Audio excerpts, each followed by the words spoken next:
الرجیم بسم اللہ الرحمن الرحیم۔ شروع سات نام اللہ کے جو بڑا مہربان نہایت رحم والا ہے۔ خدایا میں تیری اس رحمت کے صدقے میں مانگتا ہوں جس کے ذریعے ہر چیز پر غالب، اور وہ قوت جس کی وجہ سے ہر شے پر توانا، جس کے سامنے ہر ایک گردن خم کیے، اور تیری اس عزت کے صدقے میں مانگتا ہوں جس کے مقام کوئی شے بھی نہیں آ سکتی، تیری اس عظمت کے صدقے میں جس سے ہر چیز لبریز ہے، تیری اس سربلندی کا صدقہ جو ہر شے پر ہے، اور تیری اس ذات باطل کا طفیل جو ہر شے کی فنا کے بعد بھی باقی رہے گی، اور تیرے ان ناموں کا صدقہ جس سے ہر شے کی توانائیوں کو سرشار فرما دیا ہے، اور تیرے اس علم کا تصدق جس نے ہر شے کو گھیر رکھا ہے، تیری ذات کے اس نور کا واسطہ جس کی بدولت ہر شے منور ہے۔ اے نور، اے سرتاپا پاکیزگی، اے اولوں میں اول اور اے آخروں میں آخر، خدایا میرے ان گناہوں کو معاف فرما دے جو آبرو ریز ہیں۔ خدایا میرے ان گناہوں کو معاف فرما جن سے تیرا غضب نازل ہوتا ہے۔ خدایا میرے ان گناہوں کو معاف فرما جن سے نعمتیں بدل جاتی ہیں۔ خدایا میرے ان گناہوں کو معاف فرما جن سے دعا آگے نہیں بڑھ سکتی۔ خدایا میرے ان گناہوں کو معاف فرما جس سے بلائیں آتی ہیں۔ خدایا میرے ان گناہوں کو معاف فرما جس سے امیدیں ٹوٹتی ہیں۔ خدایا میرے تمام کیے ہوئے گناہوں کو، تمام انجام دی ہوئی غلطیوں کو بخش دے۔ خدایا میں تیری یاد کے ذریعے تجھ سے قریب ہونا چاہتا ہوں اور تجھ سے تیری ذات کو سفارشی بناتا ہوں۔ تیرے کرم اور تیری سخاوت سے سوال کرتا ہوں کہ مجھے اپنی بارگاہ سے قریب فرما، مجھے اپنے شکر کی توفیق عطا فرما، اور مجھے اپنی یاد تعلیم فرما۔ میرے معبود، میں تجھ سے خوفزدہ، عاجزانہ اور غلامانہ سوال کرتا ہوں کہ مجھ سے درگزر فرما، مجھ پر رحم فرما، مجھے اپنی تقسیم پر راضی و قناعت پسند رکھ، اور تمام حالات میں تواضع پسند نرم دل بنا دے۔ خدایا اور میں اس شخص کی طرح سوال کرتا ہوں جس کی ضرورتیں انتہائی پریشان کن ہوں، اور اس نے حد سے زیادہ پریشانی کے موقع پر اپنی ضرورتیں بیان کی ہوں، اور جو تیری بارگاہ میں ہے اس سے بہت زیادہ وابستگی ہو۔ خدایا تیری قدرت عظیم، تیری منزل بلند، تیری تدبیریں نامعلوم، تیرے احکام واضح، تیری توانائی غالب، تیری قدرت جاری، تیری فرما روائی سے بھاگنا ناممکن ہے۔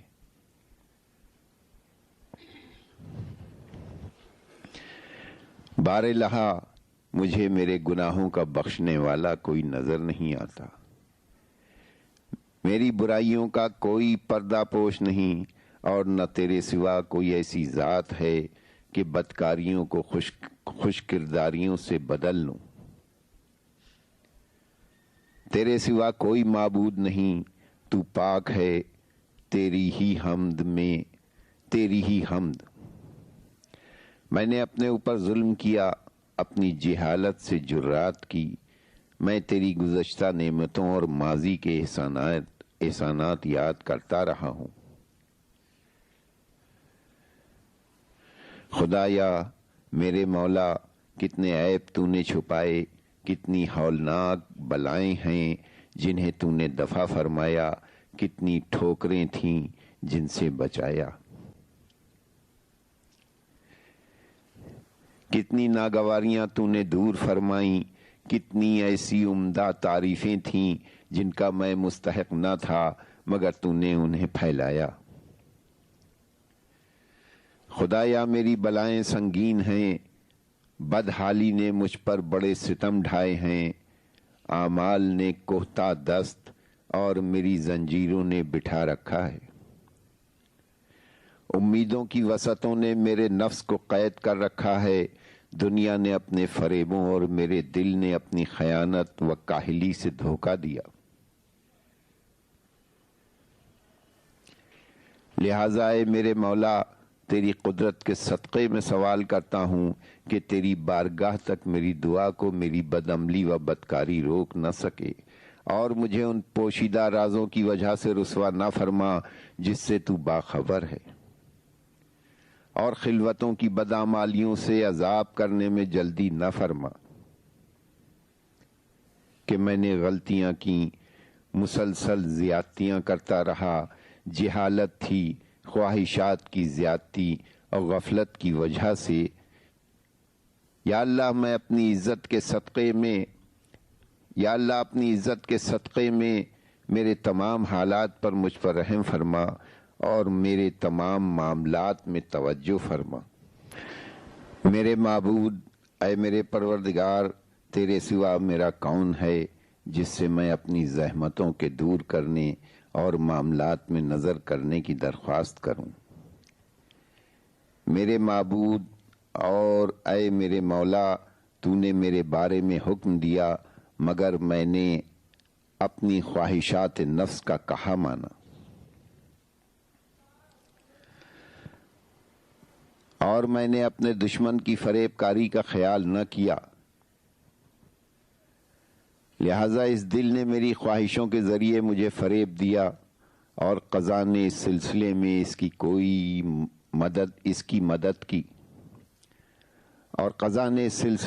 مدد کی۔ خیر نتیجہ یہ ہوا کہ میں نے کچھ حدیں نظر انداز کر دیں اور تیرے کچھ احکام کی مخالفت کی۔ اب ان تمام منزلوں میں تیری حمد کرتا ہوں۔ تیرا جو فیصلہ میرے خلاف ہو چکا اس میں لب کشائی کے لیے میرے پاس کوئی دلیل نہیں۔ تیرا حکم مجھ پر فرض اور بلائیں لازمی ہو چکی۔ الہی ان کوتاہیوں اور نفس پر ستم رانیوں کے بعد عذر کرتا، نادم، منکسرانہ، توبہ طلب، بخشش مانگنے والا اور عاجزانہ انداز میں اقرار کے ساتھ پر یقین و اعتراف دل کے ساتھ حاضر ہوں۔ جو کر چکا اس سے مفر اور پناہ کے لیے کوئی ایسا نہیں کہ اپنے معاملات میں اس کا رخ کروں۔ صرف تو ہی میرا عذر مان سکتا ہے، تو ہی اپنی وسیع رحمتوں میں مجھے داخل کر سکتا ہے۔ خدایا میری معذرت قبول فرما، میری سخت پریشانیوں پر رحم فرما، میری مضبوط بندشوں کو کھول دے۔ اے پروردگار، میرے جسم کی کمزوری، کھال کی نرمی، ہڈیوں کی نزاکت پر رحم فرما۔ اے وہ اللہ جس نے میری خلقت کا آغاز فرمایا، ذکر جاری کیا، پرورش فرمائی، احسانات کیے، روزی دی، اب اپنے ابتدائی کرم اور گزشتہ احسانات کی بنا پر بخش دے۔ اے میرے آقا، اے میرے پروردگار، کیا تو اقرار و توحید کے بعد اپنی آگ میں جلتے دیکھے گا؟ حالانکہ میرے دل میں تیری معرفت موجود ہے، تیرے نام سے زبان کو عشق ہے، اور سچے اعتراف کا اظہار کر چکا۔ میری دعا تیری پروردگاری کے سامنے گردن جھکانے کے بعد ہے۔ توبہ توبہ، تو اس سے کہیں بلند ہے کہ جس کو پالا ہو اسے بیکار کر دے، جسے اپنے قریب بلاتا ہو اسے دور کر دے، جسے پناہ دی ہو اسے نکال دے، جس کی سربراہی کی ہو اور رحمت کی ہوا سے بلاؤں کے سپرد کر دے، جس کی سربراہی کی ہو اور رحمت کی ہوا سے بلاؤں کے سپرد کر دے۔ اے میرے آقا، اے میرے مولا، اے میرے معبود، میری سمجھ میں نہیں آتا کہ تو ان چہروں پر جہنم کو مسلط کر دے گا جو تیری عظمت کے سامنے سجدوں میں جھکے ہوں، اور ان زبانوں پر جو سچائی کے ساتھ تیری توحید کا اقرار اور شکر میں مدح و ثنا کر چکی ہوں، اور ان پر جو تیری خدائی یا یقین کے ساتھ اقرار کر چکے ہوں، اور ان ضمیروں پر جو تیرے بارے میں علم سے لبریز ہو کر جھک گئی ہوں، اور ان اعضاء پر جو تیری بندگی کے مرکزوں تک دوڑ کر آئے ہوں، جنہوں نے تیری بخشش کے لیے یقین خیز اشارے کیے ہوں، انہیں جہنم کے حوالے کرے گا۔ اے کرم پرور، نہ میرا تیرے بارے میں یہ خیال ہے، نہ تیرے فضل کے بارے میں اس طرح کی کوئی اطلاع ہے۔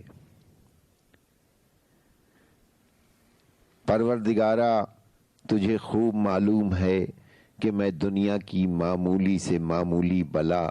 اور یہاں کی سزا یا دنیا والوں پر جو سختیاں گزرتی ہیں انہیں برداشت کرنے کی طاقت نہیں، حالانکہ یہ بلائیں اور تکلیفیں کم اور ان کا ثبات و قرار مختصر، ان کی مدتیں کوہتہ ہیں۔ پھر آخرت کی بلائیں اور وہاں کی ناقابل پسند دشواریوں کا کیا حال ہوگا، جو مدتوں برقرار اور ہمیشہ باقی رہیں گی۔ آخرت والوں پر ان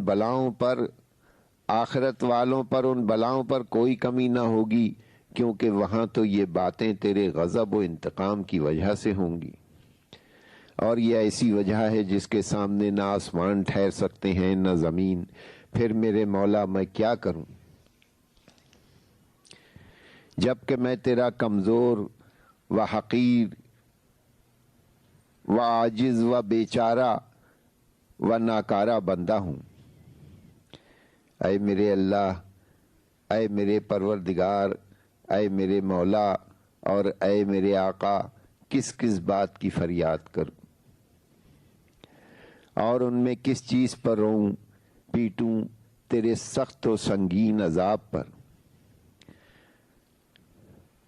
بلاؤں کے طول اور اس کی مدت پر۔ اگر کہیں تو نے سزاؤں میں اپنے دشمنوں کا ساتھی بنا دیا اور مجھے ان بلا کشوں میں بٹھا دیا، مجھ میں اور اپنے ماننے والوں میں جدائی ڈال دی، تو میرا کیا حشر ہوگا۔ اے میرے اللہ، میرے آقا، میرے مولا، میرے پروردگار، فرض کیا کہ میں تیرے عذاب پر صبر کر لوں گا، مگر تیری بارگاہ سے دور رہنے پر کیسے صبر کر سکوں گا؟ مانا کہ تیرے جہنم کی آگ پر بھی صبر کر لیا، لیکن تیرے کرم سے محروم نظر کیوں کر ہو سکوں گا؟ لیکن تیرے کرم سے محروم نظر کیوں کر ہو سکوں گا، یا جہنم میں کیسے رہ سکوں گا جبکہ تیری معافی سے پر امید ہوں۔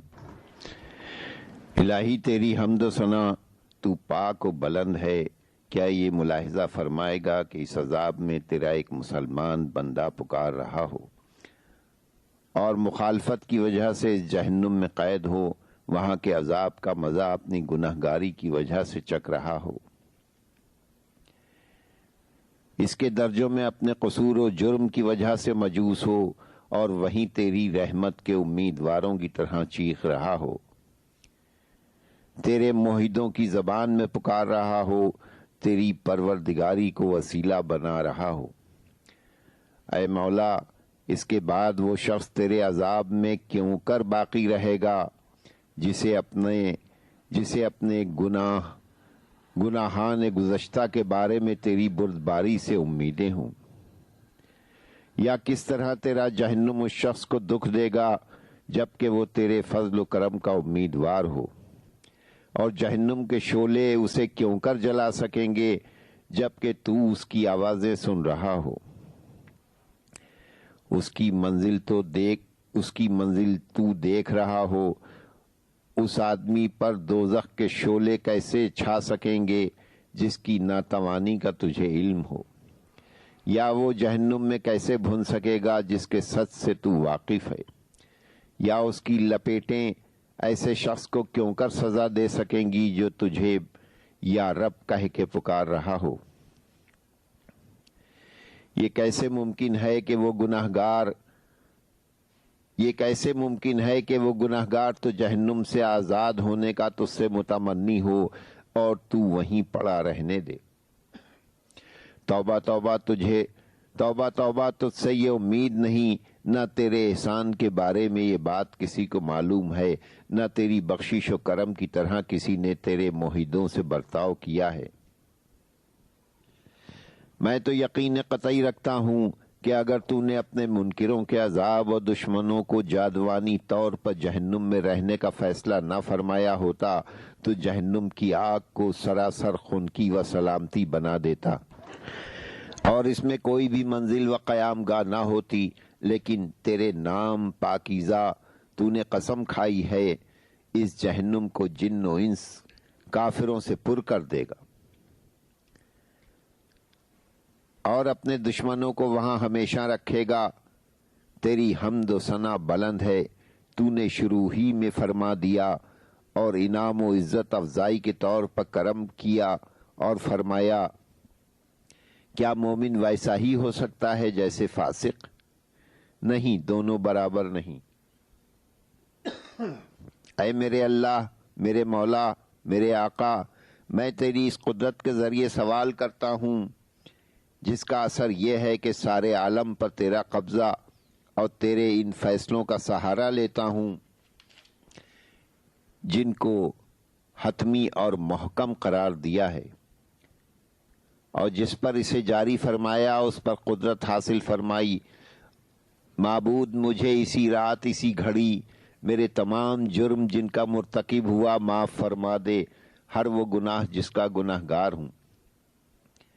ہر وہ بری بات جسے چھپایا، ہر وہ جہالت جسے کیا اور پھر پوشیدہ کیا یا اعلانیہ کیا ہو، چھپایا ہو یا ظاہر کیا ہو، ہر وہ بدی جس کے لیے تو نے اپنے ان محترم فرشتوں کو لکھنے کا حکم دیا ہو اور انہیں میرے اس اعمال کا محافظ قرار دیا ہے، انہیں میرے اعضاء کا نگراں مقرر فرمایا ہے، جو انہیں نہیں معلوم اس سے واقف ہے۔ پھر اپنی رحمت سے ان باتوں کو مخفی رکھا اور اپنے فضل سے پردہ پوشی فرمائی ہے۔ میری یہ دعا ہے کہ ہر نازل ہونے والی نیکی میں میرا حصہ زیادہ سے زیادہ قرار دے، ہر اس احسان میں جس کا فضل کیا ہو، ہر وہ اچھائی جو پھیلائی ہو۔ اے پروردگار، اے پروردگار، اے پروردگار، اے میرے معبود، اے میرے آقا، اے میرے مولا، اے میری بندگی کے مالک، اے وہ کہ جس کے ہاتھ میں میری قسمت ہے، اے میرے دکھ اور غربت کے جاننے والے، اے میرے فقر و فاقے سے واقف، اے پروردگار، اے میرے پروردگار، اے میرے پروردگار، تجھے تیرے حق کا واسطہ، تیری پاکیزگی کا صدقہ، تیری عظیم خوبیوں اور ناموں کا طفیل، ہر وقت دن ہو یا رات، اپنی یاد سے آباد، اپنی خدمت سے متصل، اور میرے تمام عمل تیری بارگاہ میں مقبول ہو جائیں۔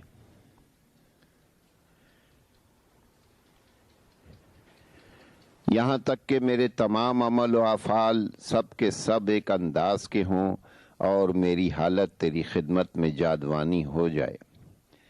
اے میرے آقا، اے وہ ذات جس پر مجھے بھروسہ ہے، اے وہ ذات جس سے میں اپنے حالات کے شکوے کرتا ہوں، اے پروردگار، اے پروردگار، اے پروردگار، میرے ہاتھ پیر اپنی اطاعت کے لیے مضبوط اور میرا دل تعمیل احکام کے لیے استوار فرما، مجھے اپنے خوف میں کوشش کی توفیق دے۔ تیری خدمت گزاری میں ہمیشگی رکھوں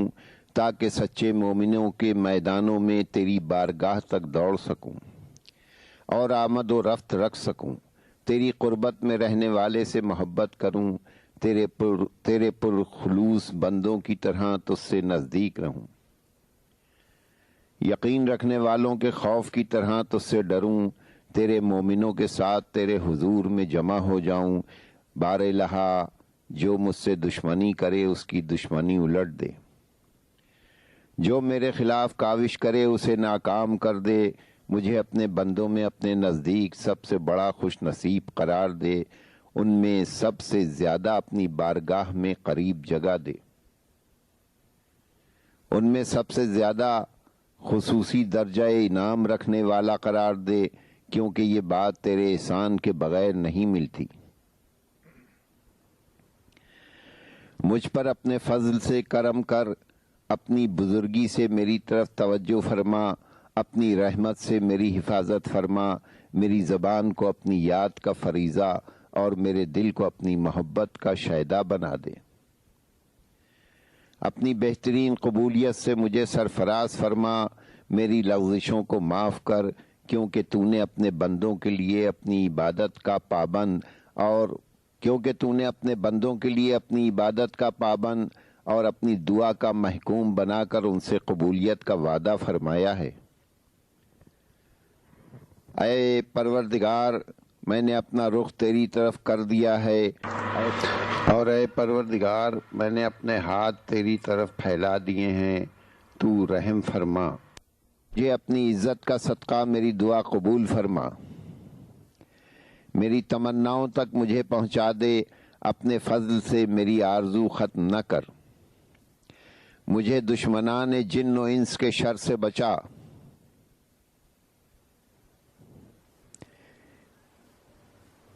اے بہت جلد راضی ہو جانے والے، اے مجھے بخش دے جو دعا کے علاوہ کچھ نہیں رکھتا اور تو جو چاہے کر سکتا ہے، اے وہ جس کا نام دوا، جس کی یاد شفا، جس کی فرما برداری تواں گری ہے، اس پر رحم فرما جس کا اصل سرمایہ امید، جس کا ہتھیار رونا ہے، اے بھرپور نعمتیں عطا کرنے والے، اے سزاؤں کو دور کرنے والے، اے تاریکیوں میں گھبرانے والوں کی روشنی، اے بلا تعلیم کے جاننے والے، محمد صلی اللہ علیہ وآلہ وسلم اور ان کی آل محمد صلی اللہ علیہ وآلہ وسلم پر رحمت نازل فرما، اور میرے ساتھ وہ کر جس کا تو اہل ہے، اور اللہ کی رحمت ہو اس کے رسول اور مبارک اماموں پر جو آن حضرت صلی اللہ علیہ وآلہ وسلم کی اولاد ہیں، اور ان پر بہت بہت سلامتیاں ہوں، آمین رب العالمین یا ارحم الراحمین۔ بلاغہ 236 انسان کی پیدائش کا بیان۔ یا پھر اسے دیکھو جسے اللہ نے ماں کے پیٹ کی اندھیاریوں پردے کی اندرونی تہوں میں بنایا، جو ایک جراثیم حیات سے چھلکتا ہوا نطفہ اور بے شکل و صورت کا منجمد خون تھا، پھر انسانی خط و خال کے سانچے میں ڈھل کر جبیں بنا، اور پھر طفل شیر خوار، اور پھر حد رضاعت سے نکل کر طفل نوخیز، اور پھر پورا جوان ہوا۔ اللہ نے اسے نگہداشت کرنے والا دل اور بولنے والی زبان اور دیکھنے والی آنکھیں دیں، تاکہ عبرت حاصل کرتے ہوئے کچھ سمجھے بوجھے اور نصیحت کا اثر لیتے ہوئے برائیوں سے باز رہے۔ مگر ہوا یہ کہ جب اس کے اعضاء میں توازن و اعتدال پیدا ہو گیا اور اس کا قد و قامت اپنی بلندی پر پہنچ گیا، تو غرور و سرمستی میں آ کر ہدایت سے بھڑک اٹھا اور ادھا دھن بھٹکنے لگا، اس طرح کے رندی و ہوس ناکی کے ڈول بھر بھر کے کھینچ رہا تھا، اور نشاط و طرب کی کیفیتوں اور ہوس بازی کی تمناؤں کو پورا کرنے میں جان کھپائے ہوئے تھا۔ نہ کسی مصیبت کو خاطر میں لاتا تھا، نہ کسی ڈر و اندیشے کا اثر لیتا تھا۔ آخر انہی شوریدگیوں میں غافل و مدہوش حالت میں مر گیا، اور جو تھوڑی بہت زندگی تھی اسے بےہودگیوں میں گزار گیا، نہ تو ثواب کمایا نہ کوئی فریضہ پورا کیا۔ ابھی وہ باقی ماندہ سرکشیوں کی راہ میں تھا کہ موت لانے والی بیماریاں اس پر ٹوٹ پڑیں کہ وہ بھونچکا سا ہو کر رہ گیا۔ اس نے رات اندوہ مصیبت کی کلفتوں اور درد و آلام کی سختیوں میں جاگتے ہوئے اس طرح گزار دی کہ وہ حقیقی بھائی، مہربان باپ، بے چینی سے فریاد کرنے والی ماں اور بے قراری سے سینہ کوٹنے والی بہن کے سامنے سکرات کی مدہوشیوں اور سخت بدحواسیوں اور دردناک چیخوں، سانس اکھڑنے کی بے چینیوں اور نزا کی درماندہ کر دینے والی شدتوں میں پڑا ہوا تھا۔ پھر اسے کفن میں نامرادی کے عالم میں لپیٹ دیا گیا، اور وہ بڑے چپکے سے بلا مزاحمت دوسروں کی نقل و حرکت کا پابند رہا۔ پھر اسے تختے پر ڈال دیا گیا، اس عالم میں کہ وہ محنت و مشقت سے خستہ حال اور بیماریوں کے سبب سے نڈھال ہو چکا تھا۔ اسے سہارا دینے والے نوجوانوں اور تعاون کرنے والے بھائیوں نے کاندھا دے کر پردیس کے گھر تک پہنچا دیا کہ جہاں مسلسل ملاقات کے سارے سلسلے ٹوٹ جاتے ہیں، اور جب مشائیت کرنے والے اور مصیبت زدہ عزیز و اقارب پلٹ آئے تو اسے قبر کے گڑھے میں اٹھا کر بٹھا دیا گیا۔ فرشتوں سے سوال و جواب کے واسطے سوال کی دہشتوں اور امتحان کی ٹھوکریں کھانے کے لیے، اور پھر وہاں کے سب سے بڑی آفت کھولتے ہوئے پانی کی مہمانی اور جہنم میں داخل ہونا ہے، اور دوزخ کی لپیٹیں اور بھڑکتے ہوئے شعلوں کی تیزیاں ہیں۔ نہ اس میں راحت کے لیے کوئی وقفہ ہے، اور نہ سکون و راحت کے لیے کچھ دیر کے لیے بچاؤ ہے۔ نہ روکنے والی کوئی قوت ہے، اور نہ اب سکون دینے والی موت۔ نہ تکلیف کو بھلا دینے کے لیے نیند، بلکہ وہ ہر وقت قسم قسم کی موتوں اور گھڑی گھڑی کے نت نئے عذابوں میں ہوگا۔ ہم اللہ ہی سے پناہ کے خواستگار ہیں۔ اللہ کے بندوں، وہ لوگ کہاں ہیں جنہیں عمریں دی گئیں تو وہ نعمتوں سے بہرہ یاب ہوتے رہے، اور انہیں بتایا گیا تو وہ سب کچھ سمجھ گئے، اور وقت دیا گیا تو انہوں نے وقت غفلت میں گزار دیا، اور صحیح و سالم رکھے گئے تو اس نعمت کو بخوب بھول گئے۔ انہیں لمبی مہلت دی گئی تھی، اچھی اچھی چیزیں بھی انہیں بخشی گئی تھیں، دردناک عذاب سے انہیں ڈرایا بھی گیا تھا، اور بڑی چیزوں کے ان سے وعدے بھی کیے گئے تھے۔ تو اب تم ہی ورطہ ہلاکت میں ڈالنے والے گناہوں اور اللہ کو ناراض کرنے والی خطاؤں سے بچتے رہو۔ اے چشم و گوش رکھنے والوں، اے صحت و ثروت والوں، کیا بچاؤ کی کوئی جگہ یا چھٹکارے کی کوئی گنجائش ہے، یا کوئی پناہ گاہ یا ٹھکانہ ہے، بھاگ نکلنے کا موقع یا پھر دنیا میں پلٹ کر آنے کی کوئی صورت ہے؟ اگر نہیں ہے تو پھر کہاں بھٹک رہے ہو، اور کدھر کا رخ کیے ہوئے ہو، یا کن چیزوں کے فریب میں آ گئے ہو؟ حالانکہ اس لمبی چوڑی زمین میں سے تم میں سے ہر ایک کا حصہ اپنے قد بھر کا ٹکڑا ہی تو ہے کہ جس میں وہ مٹی سے اٹا ہوا رخسال کے بر پڑا ہوگا۔ یہ ابھی غنیمت ہے خدا کے بندوں، جبکہ گردن میں پھندا نہیں پڑا ہوا ہے، اور روح بھی آزاد ہے۔ ہدایت حاصل کرنے کی فرصت اور جسموں کی راحت اور مجلسوں کے اجتماع اور زندگی کی بقایا مہلت اور اثر نو اختیار سے کام لینے کے مواقع اور توبہ کی گنجائش اور اطمینان کی حالت میں، قبل اس کے کہ تنگی و ضیق میں پڑ جائے اور وہ خوف و اضمحلال اس پر چھا جائے، اور قبل اس کے کہ موت آ جائے اور قادر و غالب کی گرفت اسے جکڑ لے۔ ربنا آتنا فی الدنیا حسنۃ وفی الآخرۃ حسنۃ وقنا عذاب النار۔ اللہم صل علی محمد وعلی آل محمد کما صلیت علی ابراہیم وعلی آل ابراہیم انک حمید مجید۔ وہ دستاویز جو آپ نے شریح ابن حارث قاضی کو کوفے کے لیے تحریر فرمائی۔ روایت ہے کہ امیر المومنین علیہ السلام کے قاضی شریح ابن حارث نے آپ کے دور خلافت میں ایک مکان 80 دینار کو خرید کیا۔ حضرت کو اس کی خبر ہوئی تو انہیں بلوا بھیجا اور فرمایا، مجھے اطلاع ملی ہے کہ تم نے ایک مکان 80 دینار کو خرید کیا ہے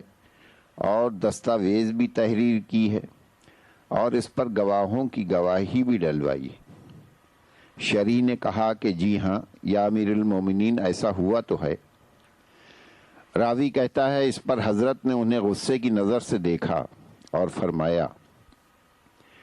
دیکھو بہت جلد ہی وہ ملک الموت تمہارے پاس آ جائے گا جو نہ تمہاری دستاویز دیکھے گا اور نہ تم سے گواہوں کو پوچھے گا،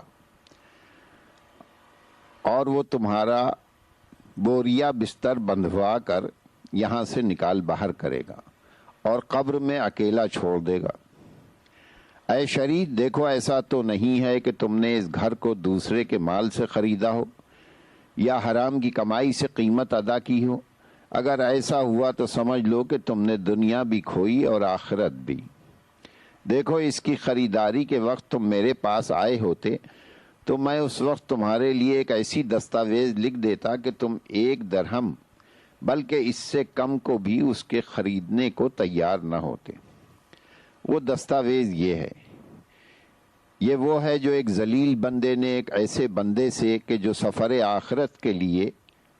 پابا رکاب ہے خرید کیا ہے، ایک ایسا گھر کہ جو دنیائے پر فریب میں مرنے والوں کے محلے اور ہلاک ہونے والوں کے خطے میں واقع ہے، جس کے حدود 4 یہ ہیں۔ پہلی حد آفتوں کے اسباب سے متصل ہے، دوسری حد مصیبتوں کے اسباب سے ملی ہوئی ہے، اور تیسری حد ہلاک کرنے والی نفسانی خواہشوں تک پہنچتی ہے، اور چوتھی حد گمراہ کرنے والے شیطان سے تعلق رکھتی ہے، اور اسی حد میں اس کا دروازہ کھلتا ہے۔ اس فریب خوردہ امید و آرزو نے اس فریب خوردہ امید و آرزو نے اس شخص سے کہ جسے موت دھکیل رہی ہے اس گھر کو خریدا ہے، اس قیمت پر کہ اس نے قناعت کی عزت سے ہاتھ اٹھا لیا اور طلب و خواہش کی ذلت میں جا پڑا۔ اب اگر اس سودے میں خریدار کو کوئی نقصان پہنچے تو بادشاہوں کے جسم کو تہوبالا کرنے والے، گردن کشوں کی جان لینے والے، اور کسرا و قیصر اور تبا و حمیر ایسے فرما رواؤں کی سلطنت الٹ دینے والے اور مال سمیٹ سمیٹ کر اسے بڑھانے، اونچے اونچے محل بنانے سنوارنے، انہیں فرش فروش سے سجانے اور اولاد کے خیال سے ذخیرے فراہم کرنے اور جاگیریں بنانے والوں سے سب کچھ چھین لینے والے کے ذمے ہے کہ وہ ان سب کو لے جا کر حساب و کتاب کے موقف اور عذاب و ثواب کے محل میں کھڑا کرے۔ اس وقت کہ جب حق و باطل کا 2 ٹوک فیصلہ ہوگا اور باطل والے وہاں خسارے میں رہیں گے، گواہ شدہ بری عقل جب خواہشوں کے بندھن سے الگ اور دنیا کی وابستگیوں سے آزاد ہو۔ بسم اللہ الرحمن الرحیم۔ امیر المومنین کا یہ کلام ان لوگوں کے بارے میں ہے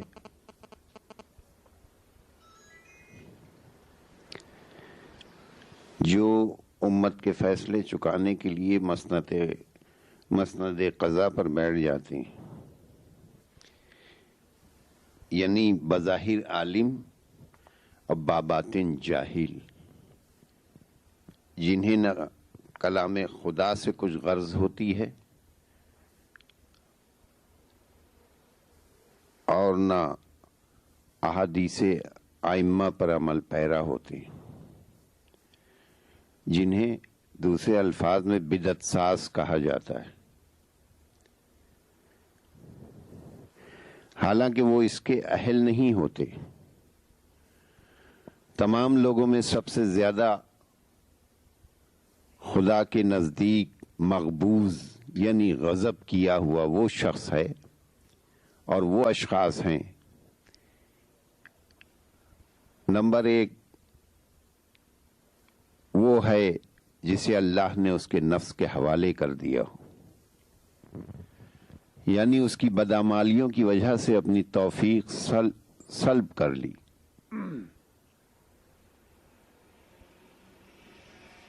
جس کے بعد وہ سیدھی راہ سے ہٹا ہوا بدعت کی باتوں پر فریبتا اور گمراہی کی تبلیغ پر مٹا ہوا ہے. وہ اپنے ہوا خواہوں کے لیے فتنہ اور سابقہ لوگوں کی ہدایت سے برگشتہ ہے. وہ تمام ان لوگوں کے لیے جو اس کی زندگی میں یا اس کی موت کے بعد اس کی پیروی کریں گمراہ کرنے والا ہے. وہ دوسروں کے گناہوں کا بوجھ اٹھائے ہوئے اور خود اپنی خطاؤں میں جکڑا ہوا ہے. اور دوسرا شخص وہ ہے جس نے جہالت کی باتوں کو ادھر ادھر سے بٹور لیا ہے. وہ امت کے جاہل افراد میں دوڑ دھوپ کرتا ہے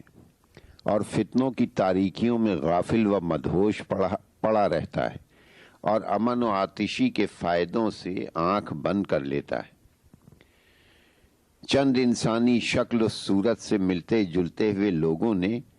اسے عالم کا لقب دے رکھا ہے، حالانکہ وہ عالم نہیں ہے. وہ ایسی بے سود باتوں کے سمیٹنے کے لیے منہ اندھیرے نکل پڑتا ہے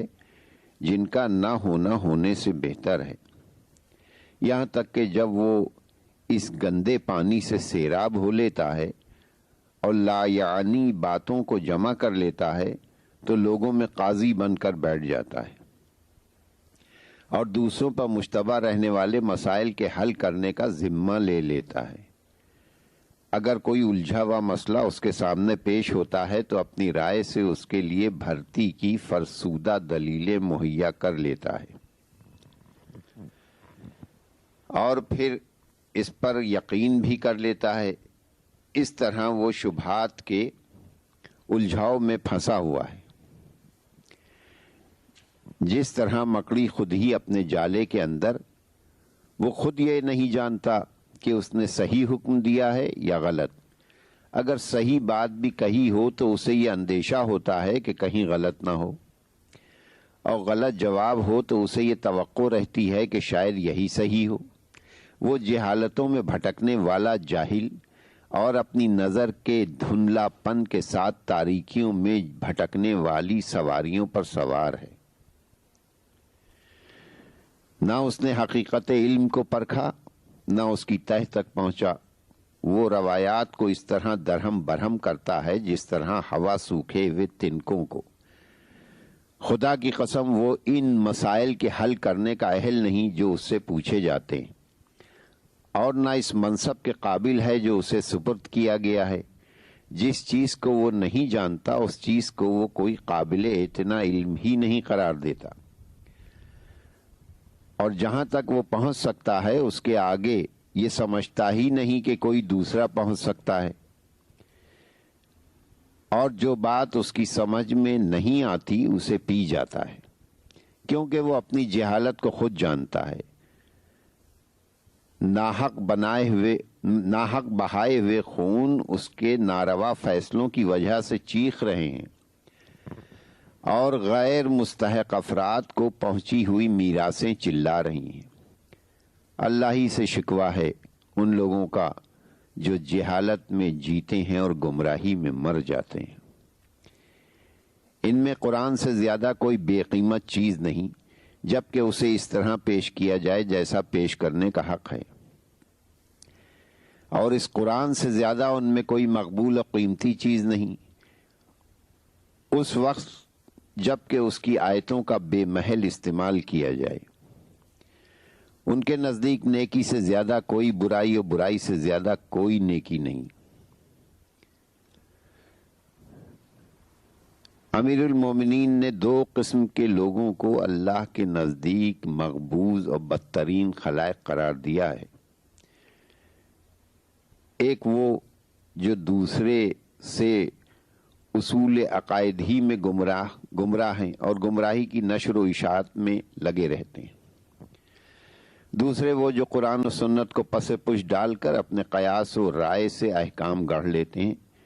اور اپنے مقلدین کا ایک حلقہ پیدا کر کے ان میں خود ساختہ شریعت کی ترویج کرتے رہتے ہیں۔ ایسے لوگوں کی گمراہی و کجروی صرف ان کی ذات تک محدود نہیں رہتی، بلکہ ان کی ضلالت کا بویا ہوا بیج برگ و بار لاتا ہے اور ایک تناور شجر کی طرح کی صورت اختیار کر کے گمراہوں کو ہمیشہ اپنے سائے میں پناہ دیتا رہتا ہے، اور یہ گمراہی بڑھتی ہی رہتی ہے۔ اور چونکہ اس گمراہی کے اصل بانی یہی لوگ ہوتے ہیں، اس لیے دوسروں کی گمراہی کا بوجھ بھی انہی کے سر لادا جائے گا۔ چنانچہ قرآن کریم کا ارشاد ہے، یہ لوگ اپنے گناہوں کا بوجھ تو یقیناً اٹھائیں گے، اور اپنے بوجھ کے ساتھ جنہیں گمراہ کیا ہے ان کے بوجھ بھی انہیں اٹھانا پڑے گے۔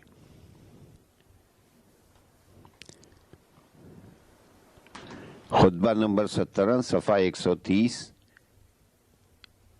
نہج البلاغہ۔ خطبہ نمبر 18 صفحہ 133 نہج البلاغہ۔ بسم اللہ الرحمن الرحیم۔ یہ ان علماء کے بارے میں ہے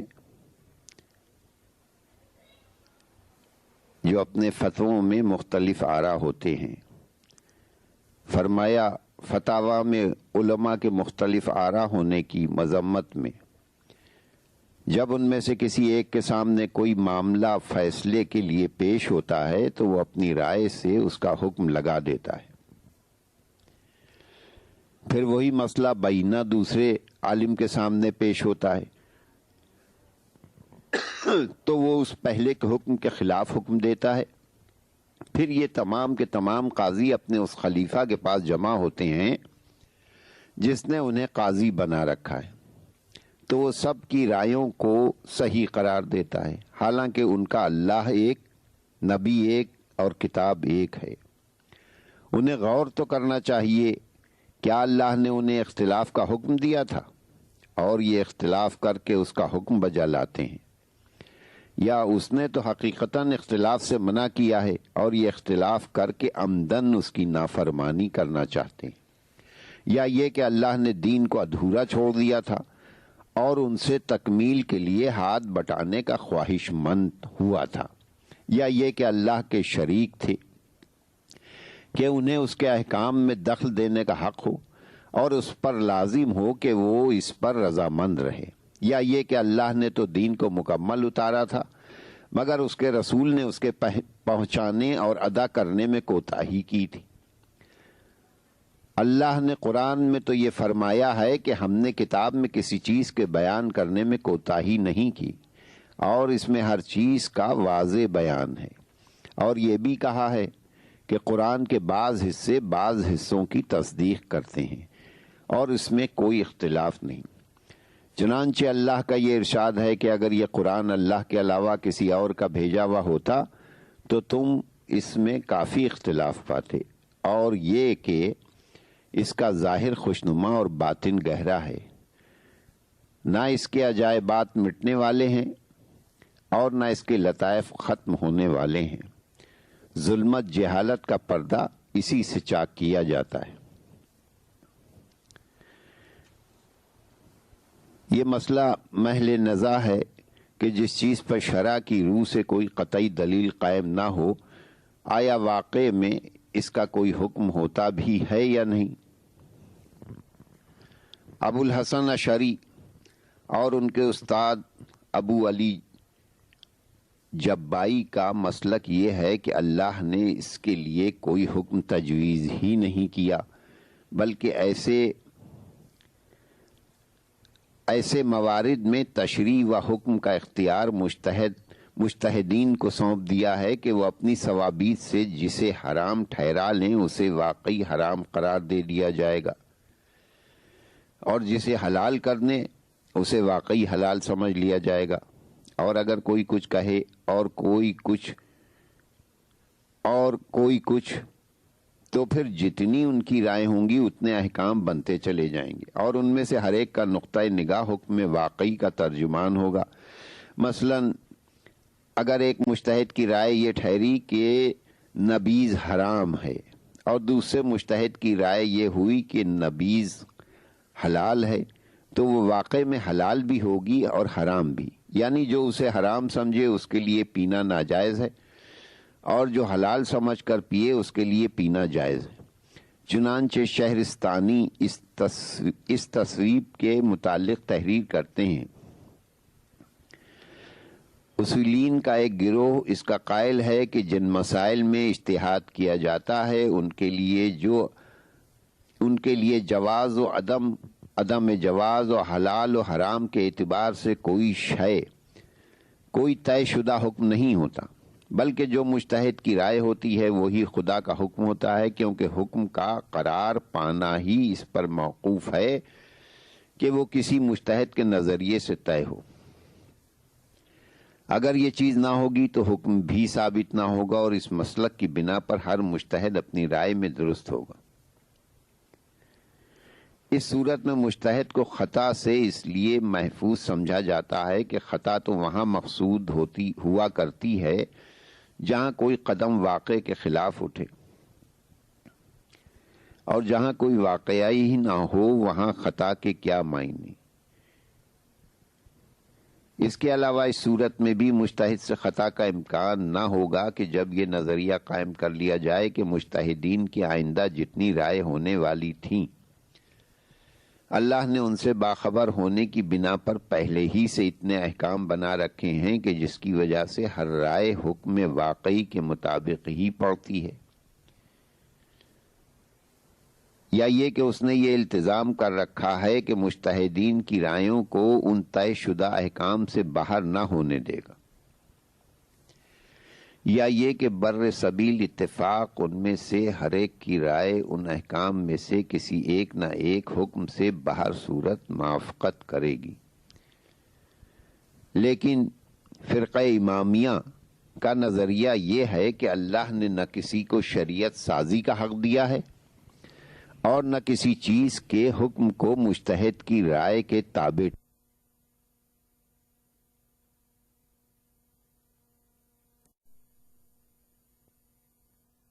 لیکن فرقہ امامیہ کا نظریہ یہ ہے کہ اللہ نے نہ کسی کو شریعت سازی کا حق دیا ہے اور نہ کسی چیز کے حکم کو مجتہد کی رائے کے تابع ٹھہرایا ہے، اور نہ آراء کے مختلف ہونے کی صورت میں ایک ہی چیز کے لیے واقع میں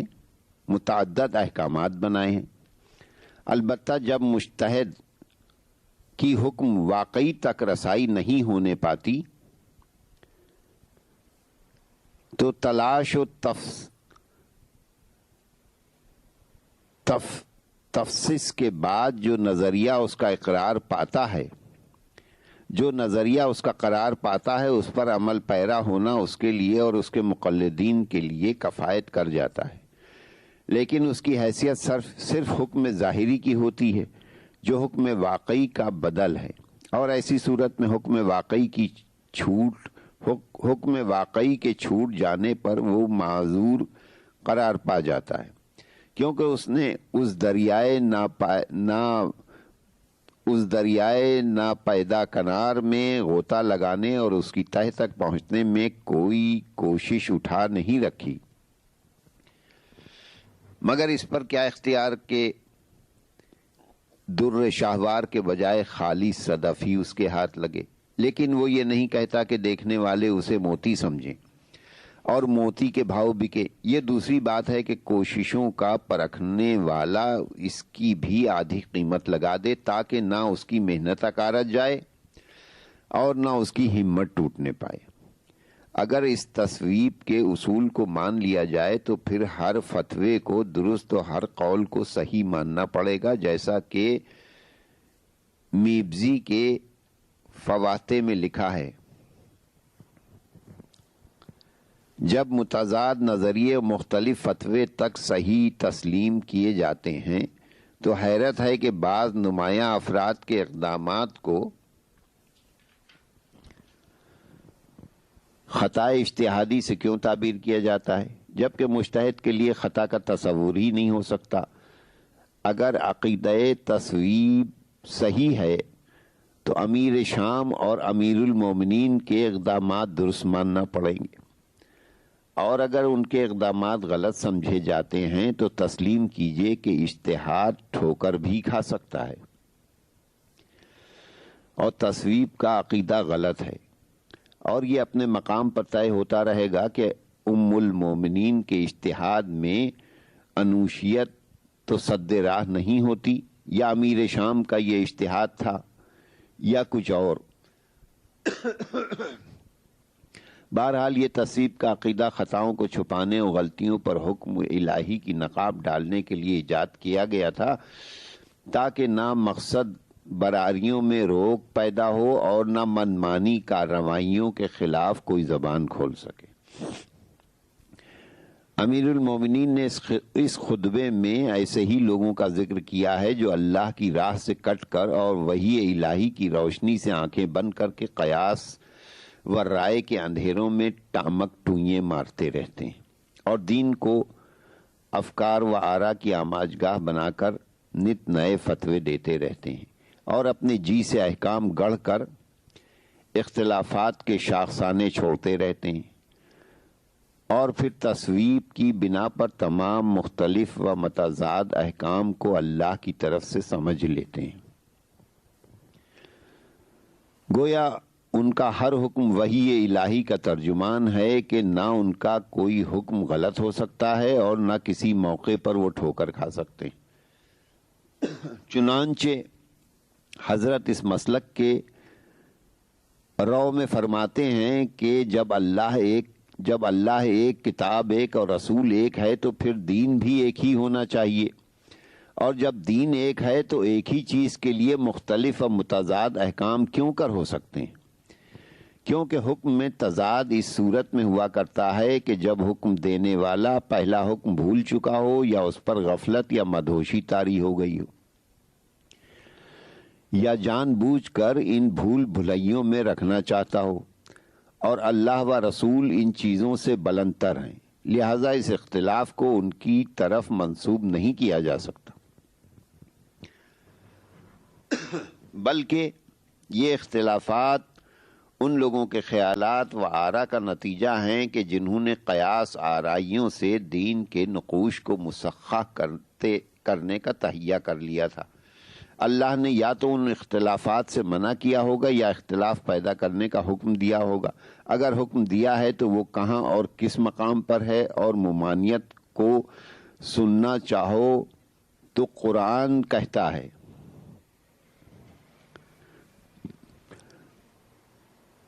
حکم ارشاد ربی ہے، ان سے کہو کیا اللہ نے تمہیں اجازت دے دی ہے، یا تم اللہ پر اقرار کرتے ہو، یا تم اللہ پر افترا کرتے ہو؟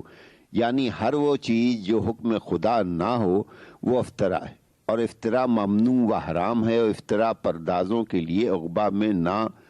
فوز و کامرانی ہے نہ فلاح و بہبود۔ چنانچہ ارشاد خدا ہے جو تمہاری زبانوں پر جھوٹی باتیں چڑھی ہوئی ہیں انہیں کہا نہ کرو، اور اپنی طرف سے حکم لگایا کرو کہ یہ حلال ہے، اور اپنی طرف سے حکم نہ لگایا کرو کہ یہ حلال ہے اور یہ حرام ہے، تاکہ اللہ پر جھوٹ بہتان نہ باندھنے لگو، اور جو افترا پردازیاں کرتے ہیں وہ کامیابی و کامرانی سے ہمکنار نہ ہوں گے۔ اب اگر اللہ ہی نے دین کو ناتمام رکھا ہے تو اسے ادھورا چھوڑنے کی یہ وجہ ہوگی کہ اس نے اپنے بندوں سے یہ چاہا ہوگا کہ وہ شریعت کو پایۂ تکمیل تک پہنچانے میں اس کا ہاتھ بٹائیں اور شریعت سازی میں اس کے شریک ہوں، تو یہ عقیدہ سراسر شرک ہے۔ اگر اس نے دین کو مکمل اتارا ہے تو پھر پیغمبر نے اس کے پہنچانے میں کوتاہی کی ہوگی تاکہ دوسروں کے لیے اس میں قیاس اور رائے کی گنجائش رہے، تو معاذ اللہ یہ پیغمبر کی کمزوری اور انتخاب قدرت پر بدنما دھبا ہوگا۔ اللہ سبحانہ نے قرآن میں فرمایا ہے کہ ہم نے کتاب میں کسی چیز کو اٹھا نہیں رکھا اور ہر ایک چیز کو کھول کر بیان کیا ہے، تو پھر قرآن سے ہٹ کر جو حکم تراشا جائے گا وہ شریعت سے باہر ہوگا، اور اس کی اساس علم و بصیرت اور قرآن و سنت پر ہوگی، بلکہ اپنی ذاتی رائے، بلکہ اس کی اساس اپنی ذاتی رائے اور اپنا ذاتی فیصلہ ہوگا، جس کا دین و مذہب سے کوئی لگاؤ نہیں سمجھا جا سکتا۔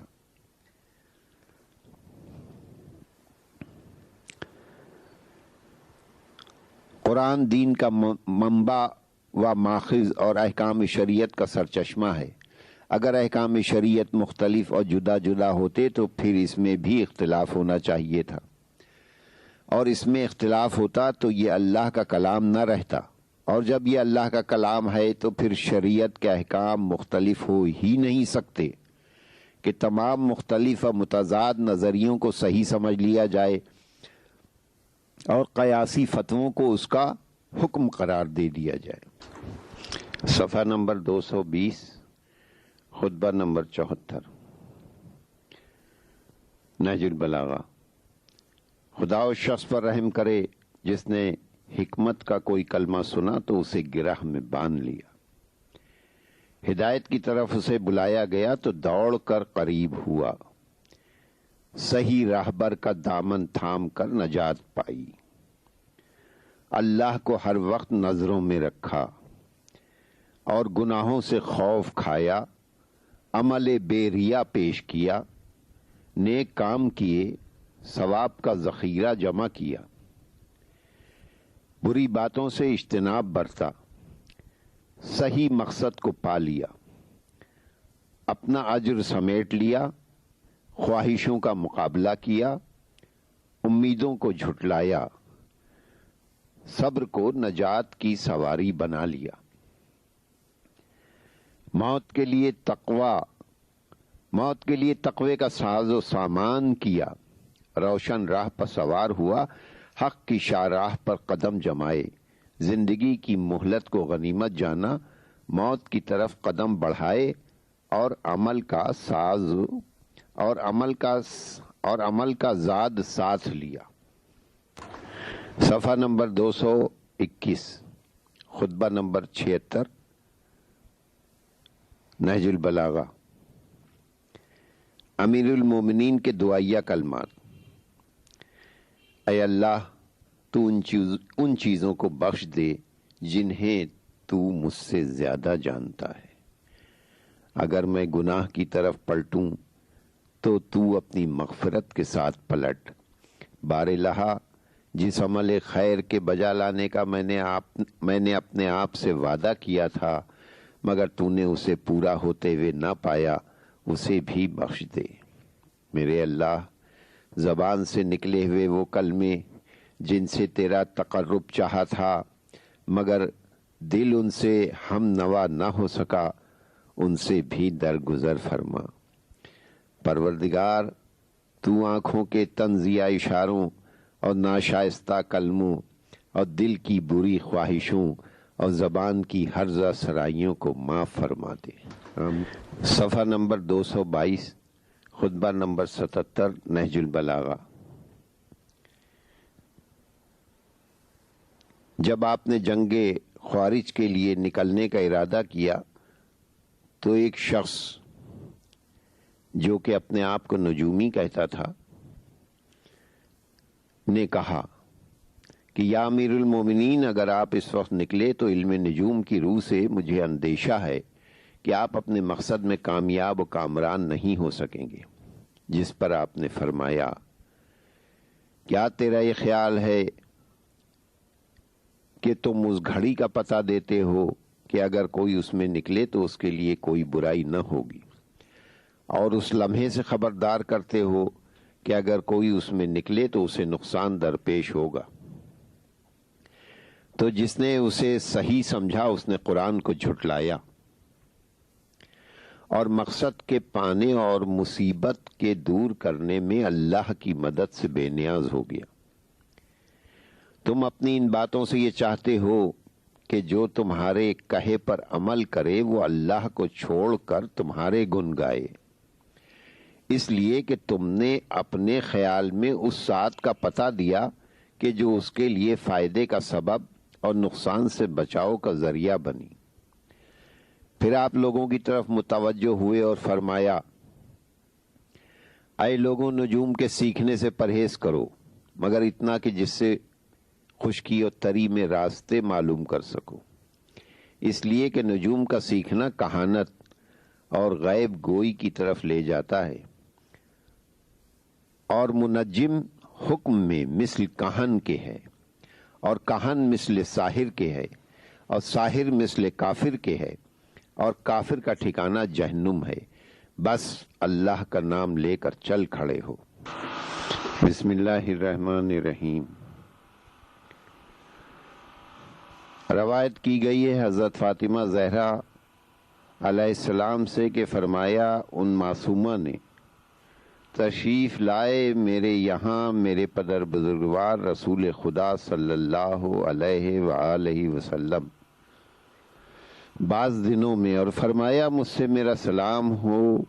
آپ پر اے فاطمہ۔ پس کہا، میں نے آپ پر بھی سلام ہو۔ فرمایا، میں اپنے جسم میں ضعف پاتا ہوں۔ حضرت فاطمہ نے عرض کیا، میں خدا کی پناہ میں آپ کو دیتی ہوں اے بابا ضعف سے۔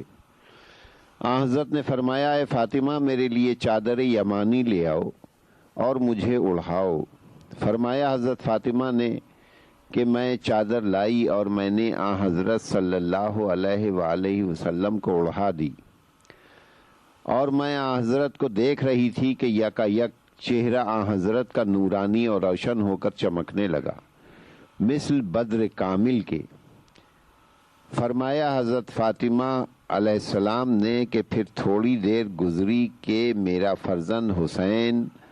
علیہ السلام آیا اور کہا، میرا سلام آپ پر اے مادر گرامی۔ پس کہا میں نے، اور تم پر سلام ہو اے خنکیے چشم اور میوہ میرے دل کے۔ پس امام حسن علیہ السلام نے مجھ سے کہا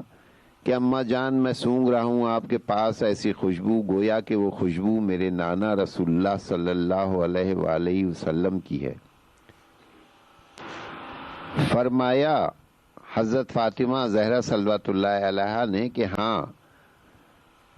تحقیق تمہارے نانا چادر کے نیچے ہیں۔ پس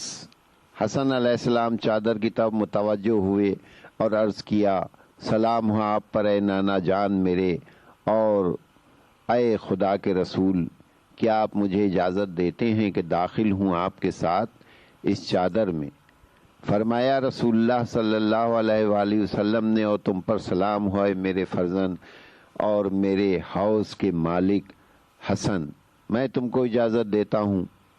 پس حضرت حسن علیہ السلام حضرت کے پاس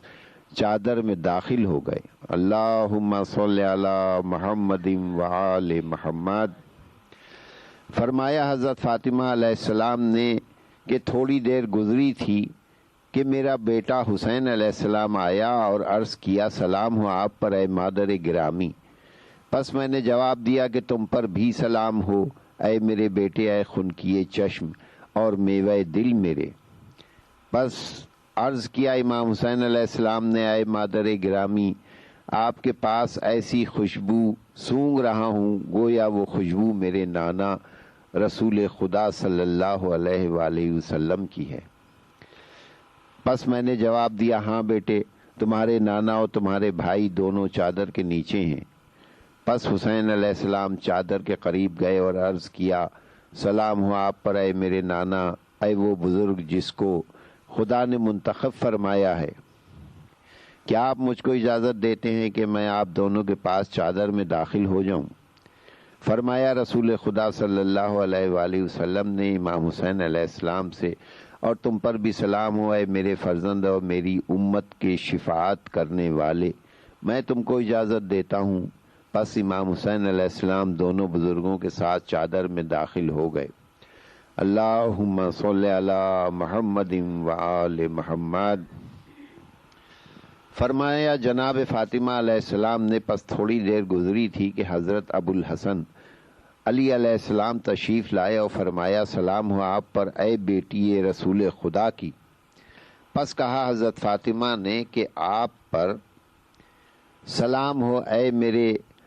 امیر المومنین۔ پس فرمایا اے فاطمہ میں سونگ رہا ہوں آپ کے پاس وہ پاکیزہ خوشبو، گویا وہ خوشبو میرے بھائی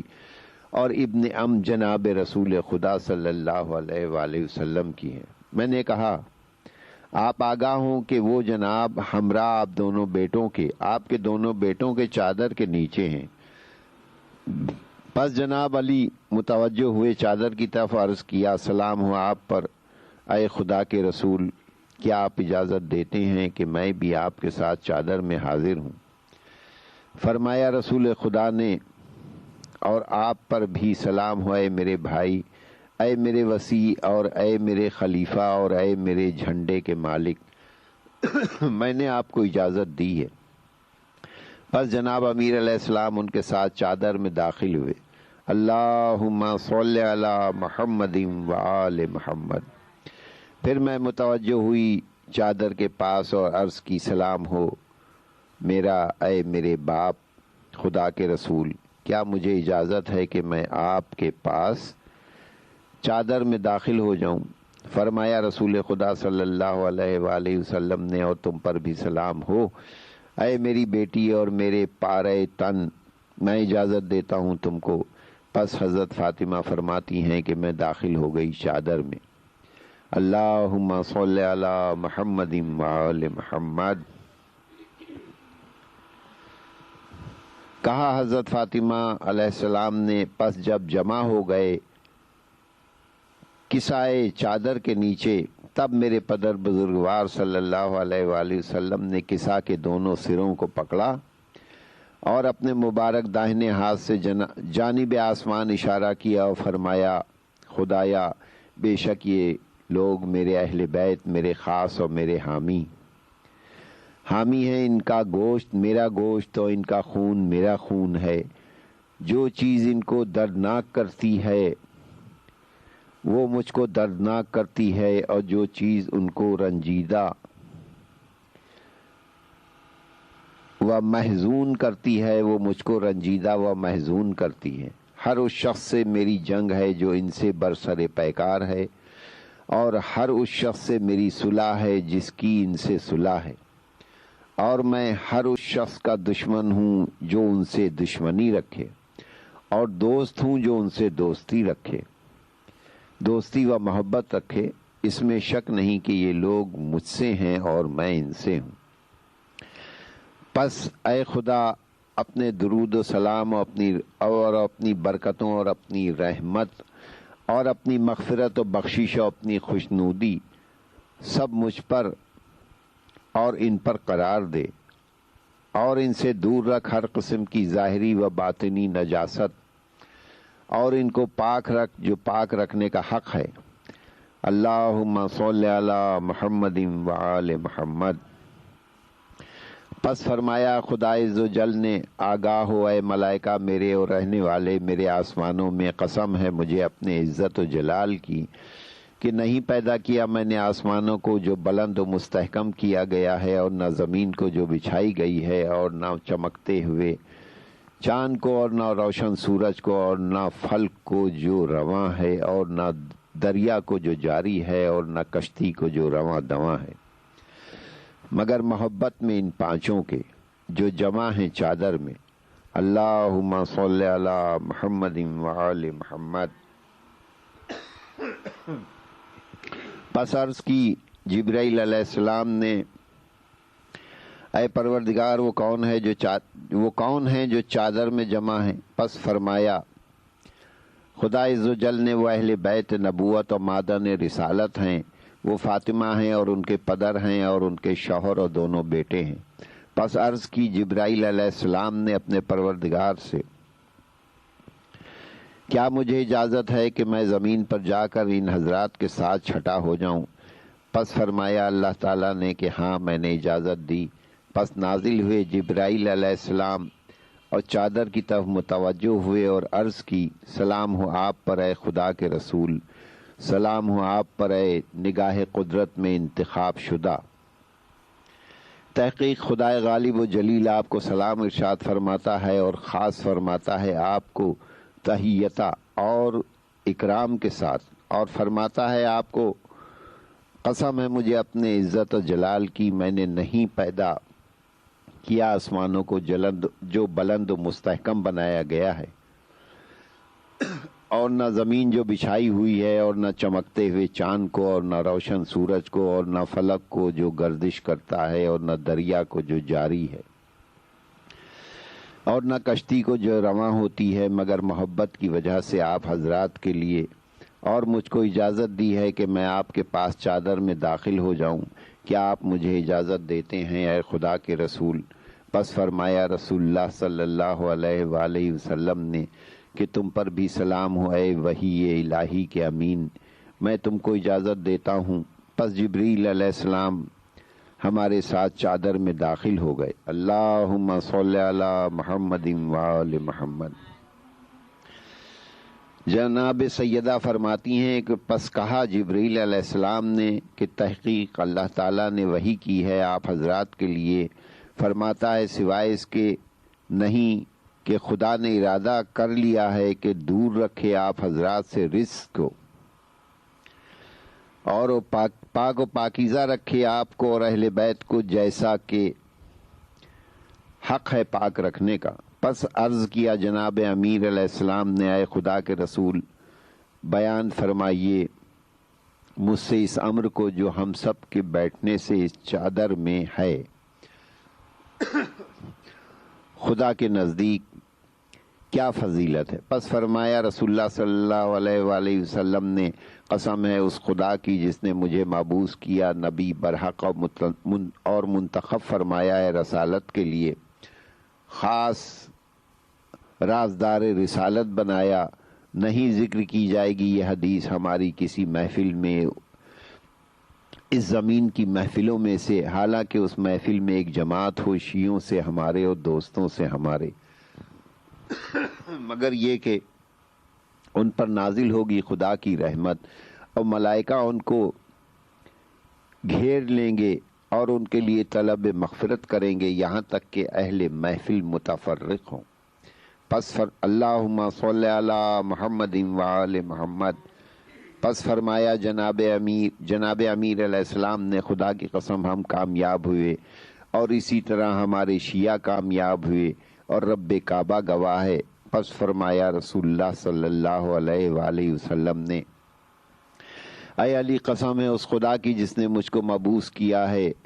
نبی برحق اور اختیار فرمایا ہے مجھے اپنا رازدار خاص رسالت کے، نہ بیان کی جائے گی ہماری یہ حدیث کسی محفل میں اہل زمین کی محفلوں میں سے، اور اس میں جمع ہوں ہمارے شیعہ اور ہمارے دوست، اور اس میں جو رنجیدہ ہوگا یقیناً دور فرمائے گا اللہ تعالیٰ اس کے رنج، اور نہ کوئی غم زدہ ہوگا مگر اللہ تعالیٰ اس کے غم کو دور فرمائے گا، اور جو طالب حاجت ہوگا حق تعالیٰ اس کی حاجت پوری فرمائے گا۔ پس یہ سن کر فرمایا جناب امیر علیہ السلام نے قسم بخدا ہے سب اہل چادر کو کامیابی و سعادت حاصل ہے اور اسی طرح ہمارے شیعہ کامیاب و سعید ہوئے، یہ کامیابی دنیا و آخرت کے لیے ہے، کعبے کے رب کی قسم۔ اللہم صلی علی محمد وآل محمد۔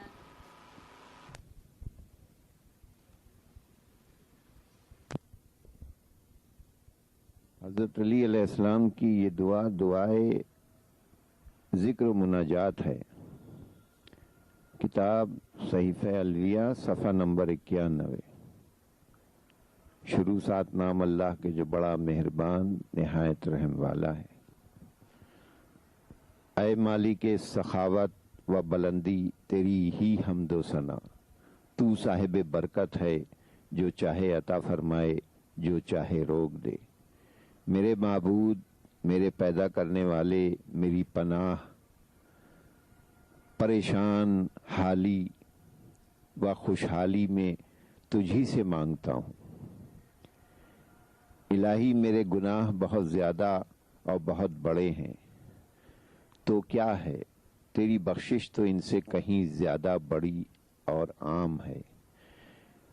الہی اگر تو میری دل کی تمنائیں پوری کر دے، جب بھی میں شرمندگی کے چمن میں لذت یاب رہوں گا۔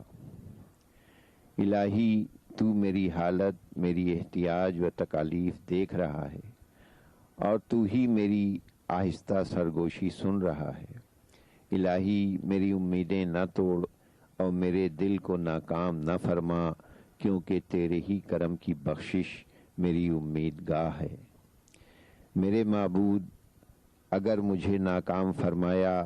یا نکال دیا تو پھر کس سے امید کروں اور کس کو سفارشی بناؤں گا؟ میرے اللہ مجھے اپنے عذاب سے بچا لے، کیونکہ میں گناہوں کا قیدی، عاجز، خوفزدہ ہوں اور تیرے سامنے جھکا ہوا ہوں۔ میرے معبود اپنی دلیل بتلا کر میری ہمدردی فرما۔ جب قبر میں میری منزل و خواب ہو، الہی اگر مجھے 1000 سال تک سزا دے، جب بھی میری امیدوں کا رشتہ تجھ سے نہ ٹوٹے گا۔ میرے اللہ مجھے اپنی معافی کا ذوق عطا فرما اس دن کہ جب نہ اولاد مفید ہوگی، نہ دولت ہی کام آئے گی۔ میرے معبود اگر تو نے میری نگہداشت نہ فرمائی تو میں بیکار ہو جاؤں گا، اور اگر تو نے توجہ فرمائی تو کوئی نقصان نہ ہوگا۔ بار الہ اگر تو نیک عمل کے علاوہ کسی پر احسان نہیں کرتا تو امیدوں کے سہارے جینے والے بدکار کا مددگار کون ہوگا؟ الہی اگر میں نے تقوی کے حاصل کرنے میں کوتاہی کی تو معافی کے نشانات کا پیچھا اور ان کی تلاش تو کر رہا ہوں۔ الہی اگر میں نے خطائیں کی ہیں اور یہ جہالت تھی تو میں نے تجھ سے اتنی آرزویں وابستہ کی ہیں کہ لوگ سمجھنے لگے کہ میں تجھ سے ڈرتا ہی نہیں۔ میرے معبود میرے گناہ پہاڑوں کی طرح سنگین اور اونچے ہیں، مگر تیری چشم پوشی بھی تو اس سے زیادہ بلند و ممتاز ہے۔ میرے اللہ میرے احسان کی یاد میرے دل کی آگ کو بجھاتی ہے۔ میرے اللہ تیرے احسان کی یاد میرے دل کی آگ کو بجھاتی ہے، اور خطاؤں کی یاد میری آنکھوں کو رلاتی ہے۔ بار الہ میری لغزش معاف فرما اور میرے گناہ مٹا دے، کیونکہ میں اقرار کرتا ہوں، ڈر رہا ہوں، اظہار عاجزی کر رہا ہوں۔ الہی اپنی بارگاہ سے سکون و اطمینان عطا فرما، کیونکہ میں تیرے احسان کے علاوہ کسی کا دروازہ نہیں کھٹکھٹاتا۔ خدایا اگر تو نے مجھے ذلیل و خوار کر دیا تو پھر میرا چارہ کار کیا ہوگا اور میں کیا کروں گا؟ میرے معبود محبت کے حریف راتوں کو جاگتے ہیں، وہ سرگوشیاں کرتے ہیں، دعا کرتے ہیں اور غافل سوتے رہتے ہیں۔ میرے اللہ یہ دنیا والے کچھ تو سو رہے ہیں، کچھ جاگ رہے ہیں اور رات کے وقت فریاد کر رہے ہیں۔ ان میں سے ہر ایک تیرے احسان کا طلبگار، تیری عظیم رحمت کا متمنی اور تیری جنت کا خواہش مند ہے۔ الہی میری امیدیں عافیت کا یقین دلاتی ہیں اور میری گناہ گاری میری سرزنش کر رہی ہے۔ میرے معبود اب اگر بخش دے تو تیری معافی میرے لیے باعث نجات ہے، ورنہ میں تو اس ہلاکت خیز گناہوں سے گزر چکا ہوں۔ یا اللہ تجھے محمد صلی اللہ علیہ وآلہ وسلم ہاشمی کا صدقہ اور ان نیک عمل لوگوں کی حرمت کا تصدق جو تیری بارگاہ میں عاجزی کر رہے ہیں۔ بار الہ تجھے محمد مصطفیٰ اور اس کے ابن ام کی قسم اور ان کی اولاد اطہار کا صدقہ جو تیرے سامنے گردن جھکائے ہیں، الہی مجھے دین اسلام پر اٹھانا۔ تیری بارگاہ میں دعا گو، خوف زدہ، عبادت گزار و فرما بردار ہوں۔ اے میرے اللہ اور مالک مجھے ناکام نہ کرنا۔ حضرت محمد مصطفیٰ صلی اللہ علیہ وآلہ وسلم کی عظیم الشان سفارش سے، کیونکہ ایک وہی سفارش کرنے والے ہیں۔ جب تک موحد تجھے پکاریں اس وقت تک آل محمد پر رحمت نازل فرماتا رہے، اور اس وقت تک کہ جب تک تیرے عبادت گزار تیری بارگاہ میں مناجات کرتے رہیں۔ آمین رب العالمین یا ارحم الراحمین۔ ہلو، حضرت علی علیہ السلام کی یہ دعا بھی مناجات ہے، صفحہ نمبر 93 صحیفہ الویہ۔ شروع سات نام اللہ کے جو بڑا مہربان نہایت رحم والا ہے۔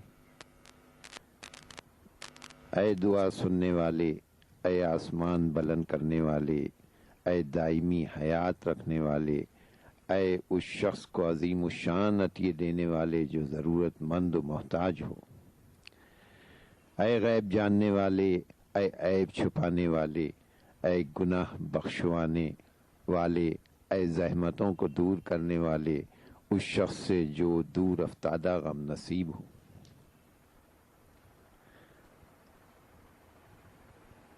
اور اے بڑی صفتوں سے ممتاز، اور اے نباتات اگانے والے، اے متفرقات کو جمع کرنے والے، اور اے بوسیدہ اور سڑی گلی ہڈیوں کو پھر سے جاندار بنانے والے، اے کالے اور بجلیوں والے بادلوں سے نرم و سخت سوکھی اور قابل کاش زمینوں پر دھواں دھار گھٹاؤں سے پانی برسانے والے، اے برجوں اور بے سوراخ آسمانوں کو اس رات کے ساتھ پیدا کرنے والے جو انتہائی روشن اور تاروں کی چمک و دمک پر چھا جاتی ہے، اے کامیابیوں کے دروازے کھولنے والے،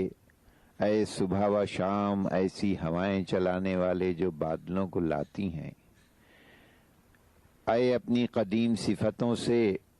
مضبوطیوں کو جمانے والے اور اونچے پہاڑوں بلند پہاڑوں کو سخت زمینوں میں جمانے والے، اور اے ہدایتوں کے رہنما، اے استواریوں کے الہام کرنے والے،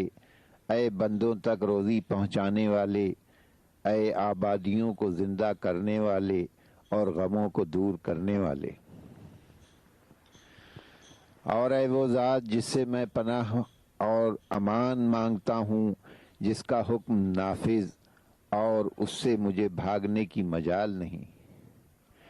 جو بلند و برتر اور بردبار ہے،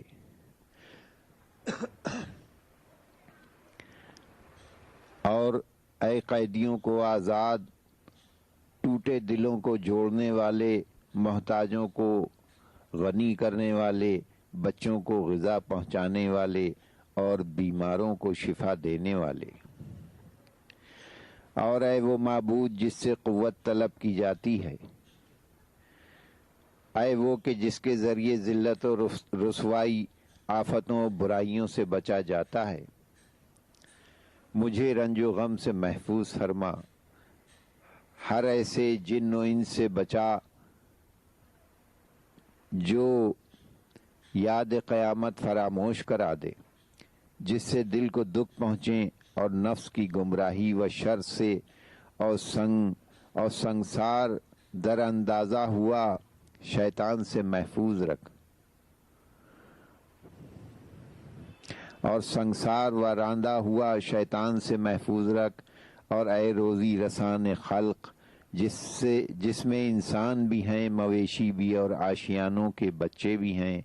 ان کو غذا بھی عطا کرتا ہے اور لباس بھی، وہ صاحب علم و پاک ہے، اے قسمتوں کے مالک، خواہ وہ فرما بردار ہوں یا نافرمان، تجھ سے کسی بندے کو نجات و پناہ نہیں، چاہے وہ فوت ہو چکا ہو یا زندہ، اے بہترین عوض دینے والے اور فقط یقین پر خوشنودی دینے والے اور اپنے نافذ احکام جاری کرنے والے، تو مہربان اور حکیم ہے، اور اے وہ جو ہمیں گھیرے ہوئے ہے ہم سے دکھوں کو دور کر دیتا ہے، جس کا ملک وسیع اور جس کا انصاف نیک عمل اور بد کردار پر برابر ہے۔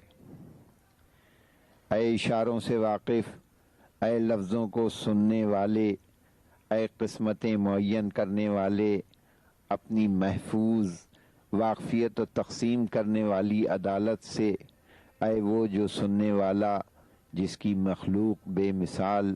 جس کا عرش بلند، جس کا ہمسایہ ہر ظالم و بے انصاف سے محفوظ ہے۔ اے وہ جس نے عطا کیا تو بھر دیا، اور جو دیا وہ اچھی طرح، جس نے سرپرستی کی تو انتہائی بلند، جس نے ہر چیز کو پاک صاف کیا اپنی عظیم الشان نعمتوں سے۔ اے کمزوروں کی پناہ، اے فریادیوں کے فریاد رس، اے لطیف، تو بلند و برتر ہے، ہم پر مہربان و رحیم ہے، ہم سے باخبر اور ہم پر کرم کرنے والا ہے۔ اے وہ جس نے جو فیصلہ بھی مخلوقات کے لیے کیا وہ حق تھا، آفاق کی ہر چیز پر وہ فیصلہ جاری ہے، اس کے بعد موت و فنا سے بچنا غیر مفید ہے۔ معبود تو ہمیں دیکھ رہا ہے اور ہم نہیں دیکھ سکتے، نہ تیرے علاوہ ہمارا کوئی پروردگار ہے، اس لیے ہماری اپنے دین کی طرف رہبری فرما، اپنا عذاب ہم پر مسلط نہ کر، فقط اپنی محفوظ توفیق کے سہارے۔ اے خزانہ جلال، اے صاحب عزت و جمال، صاحب بزرگی و عمل، صاحب تدبیر و سیاست، تیری حکمتیں بلند ہیں۔ اے معبود مجھے جہنم سے بچا، اس کے بھیانک خوف سے بچا اور اس کی مردود زندگی سے بچا، اس کے دائمی غم سے بچا اور اس کے گرم پانی سے بچا، اور مجھے قرآن کا ساتھی، جنت کا ساکن، حوروں کا شوہر قرار دے۔ اپنی جنتوں میں امان دے، وہ نعمت و لذت جس میں کوئی بیہودہ بات سننے میں نہ آئے، نہ غم کا تذکرہ ہو، نہ کسی شکوے کا خیال کرنا پڑے، نہ بیماری ہو نہ تھکاوٹ۔ اس جلوہ گاہ پاک میں جہاں کوئی زحمت نہ ہوگی، جو رہنے والوں کے لیے خوشگوار، آباد ہونے والوں کے لیے مبارک، جو کریم باعزت قیام گاہ ہے۔ اس بلند مکان میں جہاں خوبصورتی کا تسلسل ہے، جو رونق سے چمک رہی ہے، جہاں تو سردار مہربان کو جلال عطا فرماتا ہے۔ وہ جگہ جہاں فرش بچھا ہوا، خوشنما لباس، پسندیدہ غذائیں، سربہ مہر شیریں و خنک سیراب کن پانی ہے۔ اے میری ہر تعریف سے بلند، میری درخواست ہے کہ محمد آل محمد صلی اللہ علیہ وآلہ وسلم پر رحمت نازل فرما، جو مانگا ہے اس میں کسی چیز سے محروم نہ فرما، بلکہ اپنے فضل سے اس میں اضافہ فرما۔ بلا شبہ تو ہر چیز پر قادر ہے۔ اے رحم کرنے والوں میں سب سے زیادہ مہربان، تجھے اپنی رحمت کا صدقہ، اللہ کی رحمتیں ہوں ہمارے آقا محمد مصطفیٰ صلی اللہ علیہ وآلہ وسلم اور ان کی تمام اولاد پر، آمین رب العالمین۔